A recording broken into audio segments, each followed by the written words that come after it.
The heavy wooden doors swung shut, and with a deep, final thud, the world outside was gone. For the people who had just left, the night was over. The music was a memory, the applause a fading echo. But for Arthur, the night was just beginning. He watched from the shadow of a grand marble pillar as the last couple, laughing and adjusting their coats, disappeared into the streetlights. Then silence. It wasn't an empty silence, but a full one, heavy with the ghosts of notes and the energy of 1,000 clapping hands.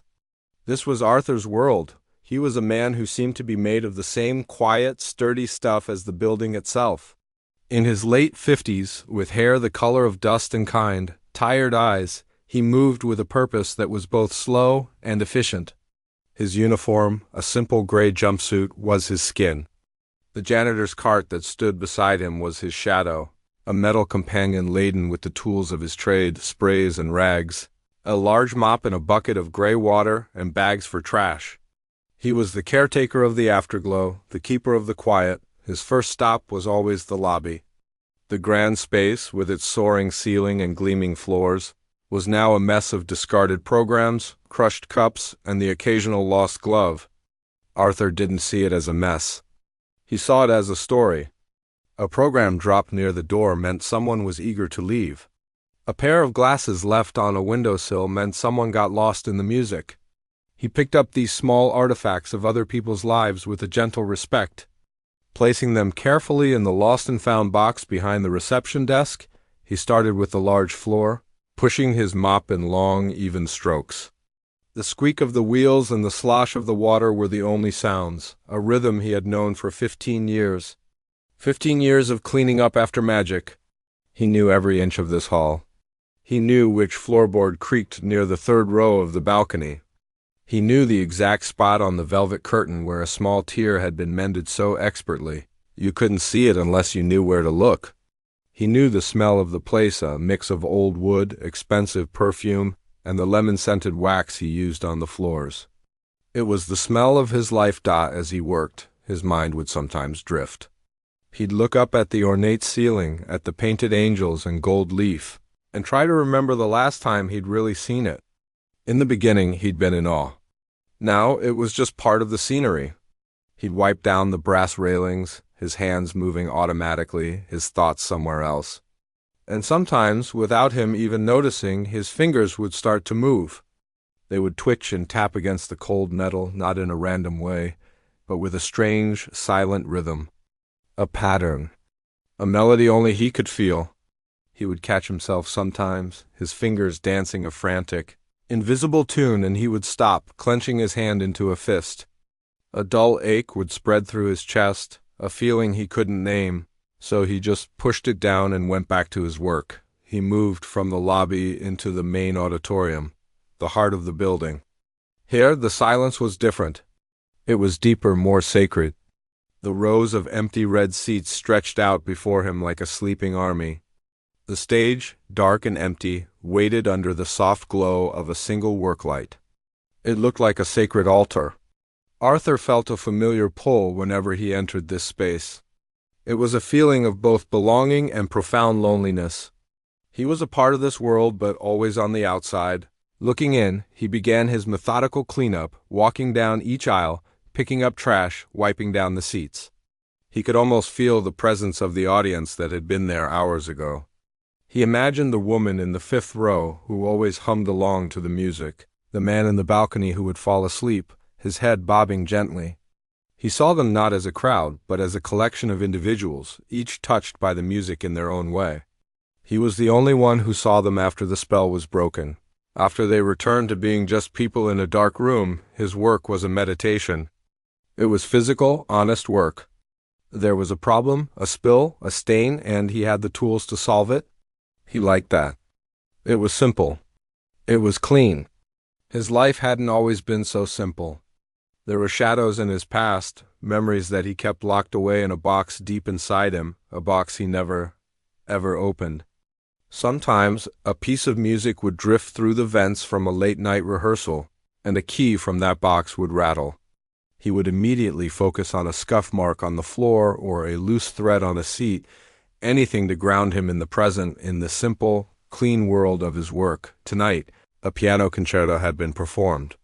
He could still feel a faint vibration in the air, a hum that seemed to be coming from the very walls of the building.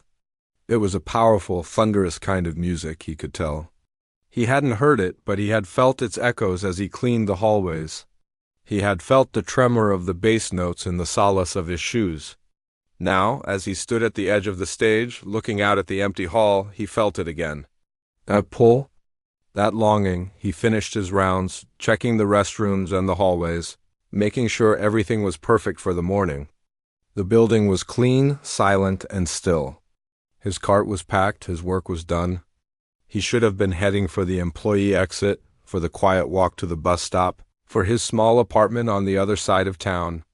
But he stood there, at the foot of the stage, just looking. The single work light cast long, dramatic shadows, making the empty stage look like a landscape in a dream. And in the center of it all, barely visible, was the shape of the grand piano. It was just a black silhouette, but to Arthur it was more real than anything else in the room. It was a mountain, a mystery, a ghost. He stood there for a long time, a solitary figure in the vast, sleeping hall, a janitor who was once a boy who could speak the language of the gods, and who now only knew how to clean up after they had finished their song. The silence of the hall was a living thing. It wrapped around Arthur like a thick blanket, but it was a comfort that didn't last. A sharp, metallic click from the far side of the auditorium broke the spell, and the silence scattered like a flock of startled birds. Arthur turned his head. A thin slice of light from a door being opened cut across the darkened seats, and then a figure emerged, silhouetted against the dim light of the lobby. It was Mr. Henderson, the night manager. He was a man who always seemed to be in a hurry, even when he was standing still.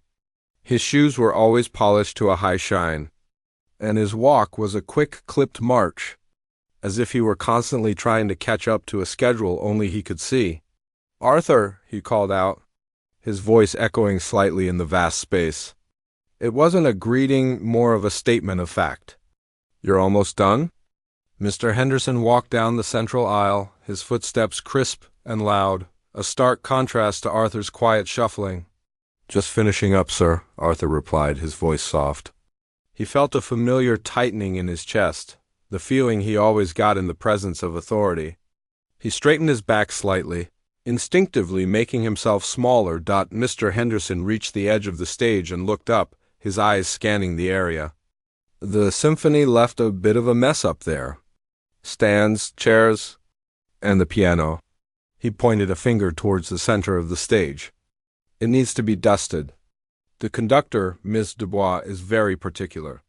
She notice if it's not perfect." He paused, his gaze hardening. "And Arthur, listen to me carefully. Just the lid. The wood.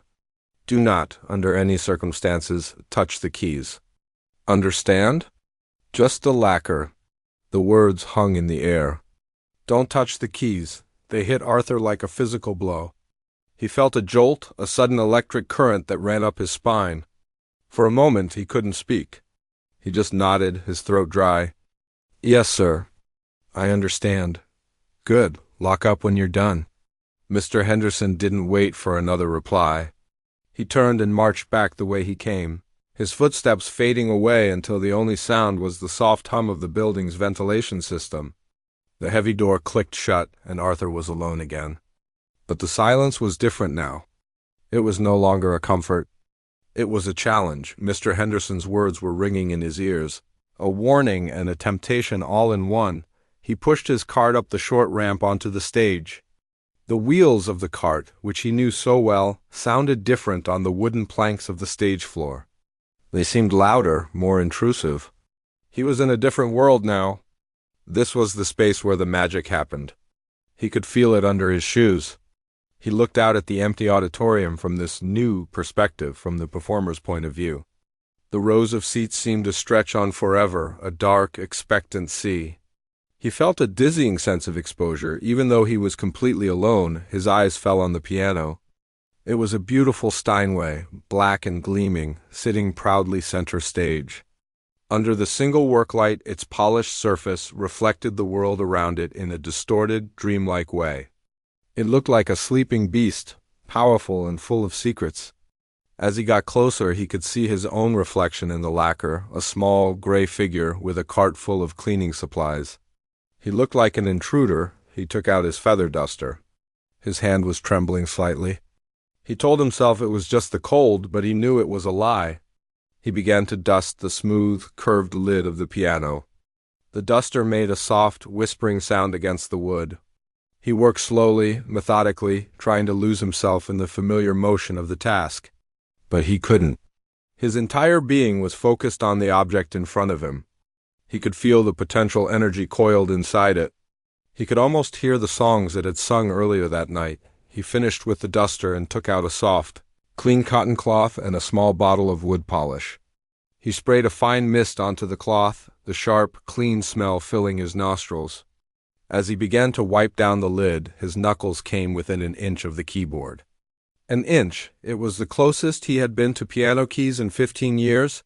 He froze. He could feel the heat radiating from them. Or maybe it was just his imagination. He could see the sharp contrast of the white ivory and the black ebony. A perfect orderly row of possibilities. His mind started to drift, to pull him back in time. He saw a flash of his childhood home, a small apartment with a rickety upright piano in the corner. He saw his mother's hands, worn and tired, gently guiding his own small fingers over the keys. He felt the surge of pride he felt when he finally mastered a simple scale, the notes ringing out in the small room, making it feel like a concert hall. He remembered the weight of a competition trophy in his hands, heavy and cold. The memories were not clear, more like feelings, like ghosts brushing against his consciousness. They were warm and painful at the same time. He pulled his hand back as if he had been burned. He took a deep, shaky breath. "Don't be a fool," he muttered to himself. "You have a job. A good, quiet job. Don't mess it up." He finished polishing the lid, his movements stiff and robotic. He moved around to the side of the piano, wiping down the curved legs and the pedals. He was so close to the bench. He could just sit down for a second, just to feel what it's like. No one would ever know. The voice in his head grew louder. It was the voice of his younger self, full of hope and passion. "Just one chord," it whispered. Asterisk, just to hear the sound again. What harm could it do? But another voice, the voice of the man he had become, the voice of caution and fear, argued back. Asterisk, you'll get fired. You'll be humiliated. It's over. That life is not for you anymore. It's a closed door, asterisk. He finished cleaning the entire piano, every inch of its beautiful exterior. It gleamed under the work light, perfect and pristine. His task was done. He should have been satisfied. He should have pushed his cart away and gone home. But he stood there, rooted to the spot. The silence of the hall was no longer silent. It was filled with the music of his memories. He could hear a faint melody, a piece he used to love to play, a complex and beautiful sonata that made his heart ache. He could feel his fingers twitching, longing to press down, to make the keys sing. He looked around the vast, empty hall. He was a ghost in this place, a man who cleaned up after dreams. But for a moment he wanted to be the one who created the dreams. He took another step closer, his heart pounding against his ribs like a trapped bird. He looked at the keyboard, the black and white keys like a path he had once walked but had long since abandoned. He thought of Mr. Henderson's warning, of the risk, of the quiet, safe life he had built for himself. And then he thought of the music. With a slow, deliberate motion, as if moving through water, he reached out. His hand, still trembling, hovered over the keyboard. He didn't touch the keys. Instead, he placed his hand on the fallboard, the wooden cover that hid them. He took one last deep breath, and then, with a quiet resolve that surprised even himself, he lifted it. The soft thud as it settled into place was the loudest sound he had ever heard. The keys were exposed. They were waiting. He looked at the bench, then back at the empty hall. And then he sat down. The wooden bench felt hard and unfamiliar beneath him. It was a different kind of surface than the folding chair he sat on during his breaks, or the worn sofa in his small apartment. This bench was a part of the instrument, a throne for a king, and he felt like an impostor. His hands rested on his knees, trembling slightly. In front of him, the 88 black and white keys lay exposed, like a vast, silent city waiting to be explored. The single work light overhead cast a soft glow, making the ivory look pale and the ebony look deep and mysterious. The air around the piano seemed to vibrate with a quiet energy, a hum of possibilities that he had shut out of his life for so long. He told himself he was just resting. Just for a minute. His legs were tired from pushing the cart. It was a reasonable excuse, a lie he could almost believe, but his hands knew the truth. They ached to reach out, to feel the familiar coolness of the keys, to press down and release a sound into the silent hall. It was a physical craving, like a thirst he couldn't quench. He took a deep, shaky breath, the air tasting of dust and old wood. He was a man who lived in the background, a man who made things clean and tidy. He didn't create messes. He didn't make noise. He didn't draw attention to himself. But sitting here, at the heart of this grand hall, he felt a different version of himself stirring, a ghost of the boy he used to be. Slowly, as if moving through thick, invisible water, he lifted his right hand. His fingers, calloused from years of gripping mop handles and pushing buckets, hovered over the keys. They looked clumsy, foreign. He remembered them being long and slender, dancing across the keyboard with an easy grace. Now they were stiff and unsure. He hesitated, his heart pounding a frantic, panicked rhythm against his ribs. He could still hear Mr. Henderson's voice in his head, a sharp, warning echo. Do not touch the keys. But another voice, a softer, more insistent voice from a long time ago, whispered, just one. Just to remember, his index finger, trembling, descended towards a white key. It was a C in the middle of the keyboard. The moment his fingertip made contact, a jolt went through him. It wasn't just the cool, smooth surface of the ivory. It was a connection, a spark of recognition that traveled up his arm and straight to his soul. He pressed down. The sound that came out was not loud, but it was immense. A single, clear note that bloomed in the silence and then hung in the air, shimmering like a tiny star. It rang out, pure and perfect, and then began a long, slow decay, its echo bouncing off the high ceiling and the distant walls, filling the entire hall with its simple, lonely voice. Arthur held his breath, listening until the sound faded into nothingness. He had forgotten how a single note could fill such a big space. He had forgotten the power he once held in his hands. Emboldened, he placed a few more fingers on the keys. He pressed a simple C major chord. The sound was richer, fuller. It was the first chord he had ever learned, the building block of so many songs. It felt like coming home. But his fingers were clumsy, like rusty gates creaking open after years of disuse. They didn't move with the old agility. The transition from one chord to the next was slow, awkward. He felt a flash of frustration, a pang of loss for the skill that had once been as natural to him as breathing. He was a ghost trying to inhabit a body that no longer remembered how to move. He pulled his hands back and clenched them into fists, resting them on his lap. He felt a surge of anger, not at the world, not at Mr. Henderson, but at himself. Why had he let this happen? Why had he walked away? The questions were like old wounds, and he quickly pushed them away. He was about to stand up, to put the fallboard down and return to his quiet, invisible life, when a melody surfaced from the depths of his memory. It wasn't a simple tune. It was a complex, furious, and beautiful piece he had loved as a young man, a storm of notes and emotions. He had played it for a competition once, a lifetime ago. He remembered the way his heart had hammered in his chest, the way the music had felt like a wild animal he was barely able to control. Without thinking, his hands found the keys again. He began to play. At first, the notes were hesitant, stumbling. He fumbled a passage, his fingers getting tangled. He cursed under his breath. But then something shifted. A deep, buried part of his brain, the part that spoke the language of music, began to wake up. Muscle memory, a powerful and mysterious force, took over. His fingers, which had felt stiff and foreign just moments before, began to move with a new purpose. The rusty gates were swinging open, the music started to flow. It started as a trickle, then a stream, then a raging river. The notes, no longer hesitant, came pouring out of him. It was a torrent of sound, a cascade of emotion that filled the hall and pushed back the silence. The music was not just pretty. It was raw and honest. It spoke of a fierce longing, a deep sadness, and a flicker of the passionate fire he thought had been extinguished long ago. His fingers flew across the keyboard, playing the fierce, crashing chords and the delicate, whispering runs with a growing confidence. He was no longer thinking. He was just feeling. He was a conduit for the music, a vessel for all the years of unshed tears and unspoken words. He was so lost in the storm of his own making that he didn't hear the main doors at the back of the hall swing open with a soft click.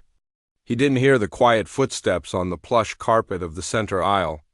He was completely absorbed, his eyes closed, his body swaying slightly with the rhythm of the piece. The music was his entire world.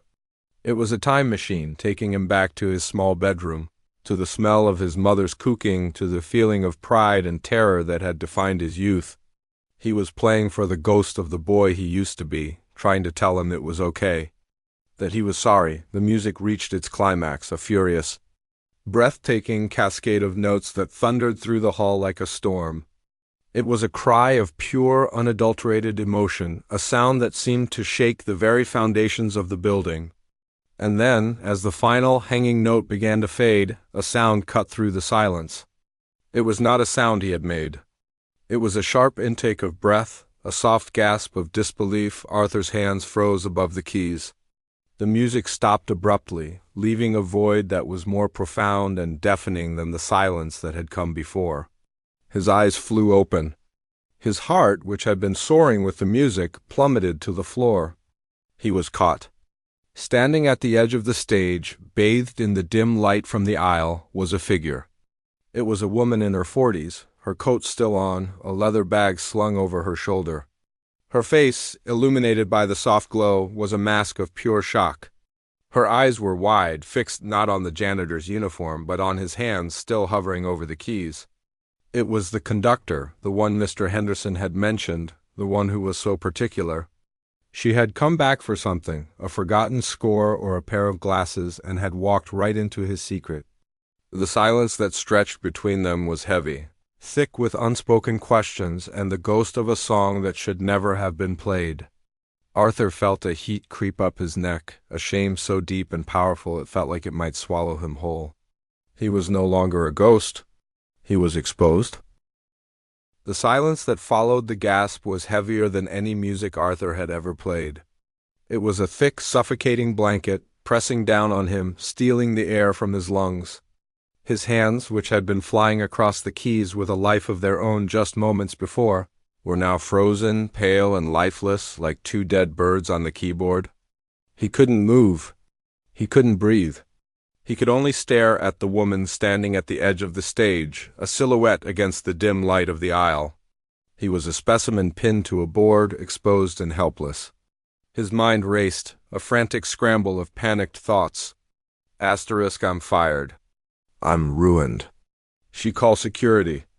They'll drag me out of here. The work light, which had felt like a private, intimate glow just minutes ago, now felt like a harsh, interrogating spotlight. It illuminated every detail of his shame, his worn-out janitor's uniform, his calloused hands resting on the pristine keys, the cart full of cleaning supplies sitting nearby like a testament to his true, lowly place. He felt a heat creep up his neck, a hot, prickling flush of humiliation that burned his face. He wanted to disappear, to sink through the floorboards and into the darkness below. He wanted to rewind the last hour, to have just pushed his cart out the door and gone home to his quiet, safe, and musicless life. But the woman didn't move. She didn't shout. She didn't run for help. She just stood there, her posture unreadable. Then slowly she took a step forward. Then another. Her movements were calm, deliberate, without any hint of the anger or disgust Arthur had been expecting. She walked up the short ramp onto the stage, her soft-soled shoes making no sound on the wood. She stopped a few feet away from the piano, close enough for Arthur to see her face clearly in the dim light. She was older than he'd first thought, with fine lines around her eyes and a serious, intelligent expression. But her eyes weren't cold. They were wide, not with accusation, but with a kind of profound, searching curiosity. She didn't look at his uniform. She didn't look at his cart. Her gaze was fixed on his hands, still frozen on the keys. It was as if she was trying to solve a puzzle. The silence stretched each second an eternity. Arthur was sure she was about to speak, to deliver the crushing blow. He braced himself, his shoulders tensing, his whole body clenched like a fist. When she finally spoke, her voice wasn't harsh. It was soft, almost a whisper, but it cut through the silence with the precision of a scalpel. "Who are you?" She asked. The question was so simple, so unexpected, that it disarmed him completely. He had prepared himself for, "What do you think you're doing?" Or, "Get out of here, but not this." He opened his mouth, but no words came out. He just shook his head, a small, pathetic gesture. He felt like a child caught with his hand in the cookie jar, unable to explain the overwhelming desire that had led him to this moment. She waited, her patient gaze unwavering. She seemed to understand that he was trapped, that the words were stuck inside him. She took another step closer, and then, to his utter astonishment, she sat down on the edge of the stage, not far from his bench. She wasn't looming over him anymore. She was at his level, a listener in an empty hall. The gesture was so simple, yet it changed everything. It was an act of respect, not authority. "My name is Arthur," he finally managed to say, his voice a hoarse, unfamiliar croak. I'm the janitor." "I know who you are," she said, her voice still gentle. "I've seen you. You're always quiet, you do your work, you fade into the walls." But the man who was just playing, he wasn't fading. He was on fire. "Who is he?" Arthur looked down at his hands. They didn't feel like his own. They felt like tools that had been used by someone else. That was a long time ago," he mumbled.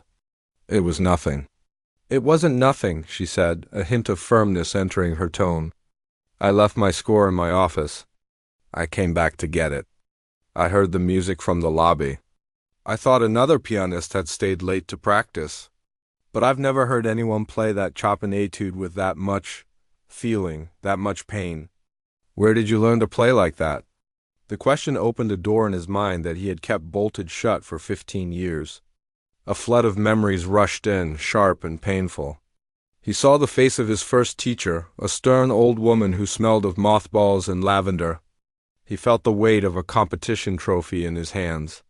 He saw the thick, cream-colored paper of an acceptance letter from a famous music school in New York, the letters seeming to swim before his eyes. The memories were not happy ones. They were filled with pressure, with a constant, gnawing fear. He shook his head again, more forcefully this time. "It doesn't matter. It's over. I'm sorry. I'll go." He started to get up, to escape, but her voice stopped him. "Please," she said. "Don't go, just talk to me." Something in her voice, a note of genuine, unjudgmental interest, made him sink back onto the bench. He looked out at the empty rows of red seats, the dark sea that had always both terrified and fascinated him. He took a deep breath, and the words started to come out. Not in a rush, but in a slow, hesitant trickle, like water seeping through a crack in a dam.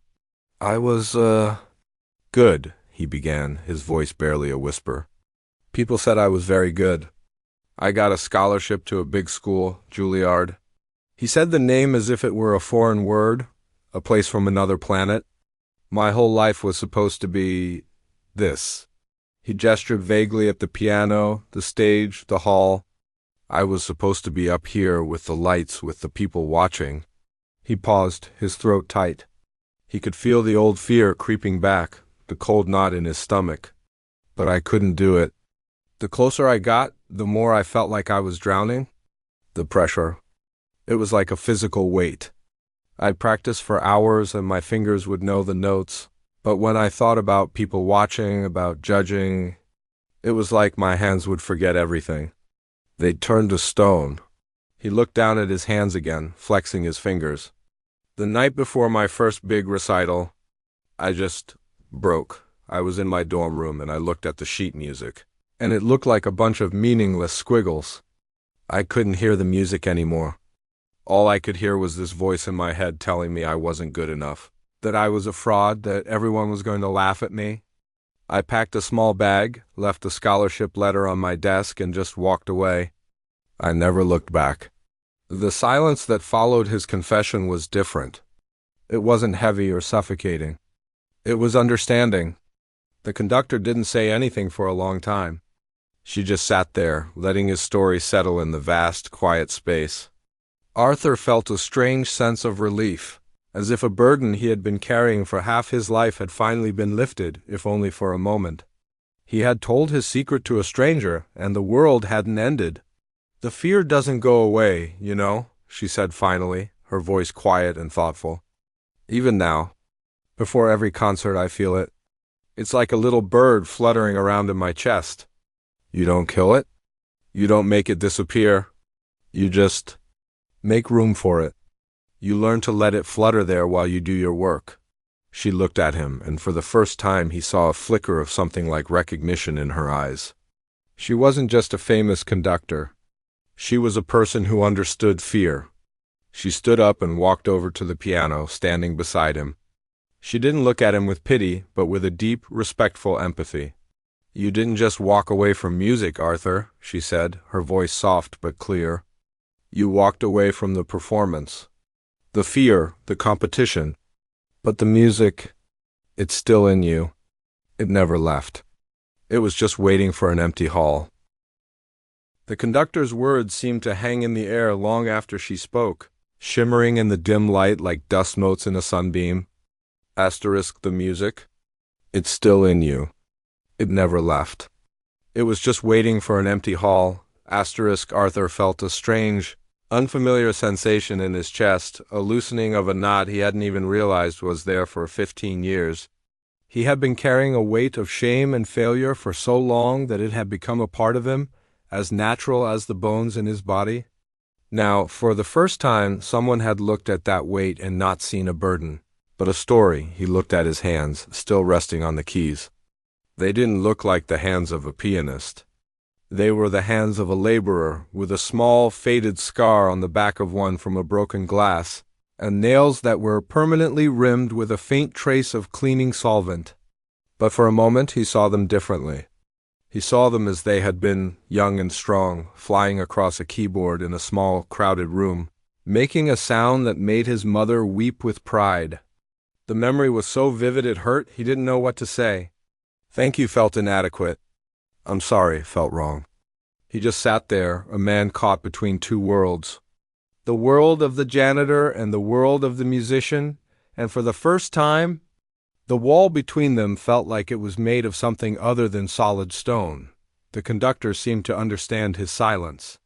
She didn't press him for a response. Instead, she walked over to the edge of the stage and picked up a leather folder he hadn't noticed before. She must have left it there when she first came in. She held it for a moment, then turned back to him. "Arthur," she said, her voice gentle but clear, "we have an opening for a rehearsal pianist. It's not a glamorous position. You'd be playing for the musicians, helping them learn their parts, accompanying the soloists during practice. There's no audience, no spotlight, just the music for the sake of the music." She paused, letting the words sink in. "It's quiet work. It might suit you." Arthur's head snapped up. His heart began to pound again, but this time it wasn't just from fear. It was from a tiny, fragile flicker of hope. A job? Here? Playing the piano? It was everything he wanted and everything he was terrified of, all wrapped up in one simple offer. His mind immediately went to the reasons he couldn't do it. He was rusty. His hands were stiff. He hadn't read sheet music in years. He would mess up. He would disappoint her. He would be exposed as a fraud, just like he had always feared. I can't," he stammered, shaking his head. "I'm not that person anymore. I haven't played properly in 15 years. My hands, they're not what they used to be." "None of us are what we used to be," she said with a small, understanding smile. "That's not what I'm asking. I'm not asking for the prodigy who got into Juilliard. I'm asking for the man who just played that Chopin with more honesty than I've heard from some of the most famous pianists in the world. I'm asking for the man who can make an empty hall feel full." She walked back over to him and placed a small, plain business card on the piano next to his hands. It had her name and a phone number on it. "Don't give me an answer now. Go home. Think about it. The pay is not much more than what you make now. The only difference is you'd be trading your mop for a piano." She gave him one last, long look, a look that held no judgment, only a quiet invitation. "The door is open, Arthur, if you want to walk through it." And with that, she turned and walked away, her footsteps soft on the stage ramp, then silent on the carpet of the aisle. The heavy door at the back of the hall opened and closed, and he was alone again. But the silence was different now. It wasn't a silence of emptiness, but a silence of possibility. He sat there for a long time, the business card a small, white rectangle of hope on the dark wood of the piano. He didn't touch it. He just looked at it, then out at the empty hall, his mind a whirlwind of fear and desire. The next few days were the longest of his life. He went about his work as usual, pushing his cart, mopping the floors, wiping down the seats. But everything felt different. The hall was no longer just his workplace. It was a place of ghosts and possibilities. Every time he walked past the stage, his eyes would be drawn to the piano, now back in its usual spot, covered and silent. The business card was in his pocket, a small, stiff presence that he could feel through the fabric of his jumpsuit. He would take it out sometimes when he was alone, looking at the name and the number, his thumb tracing the embossed letters "at home." In his small, quiet apartment, the silence felt louder than ever before. He was used to it, the peaceful hum of the refrigerator, the distant traffic sounds.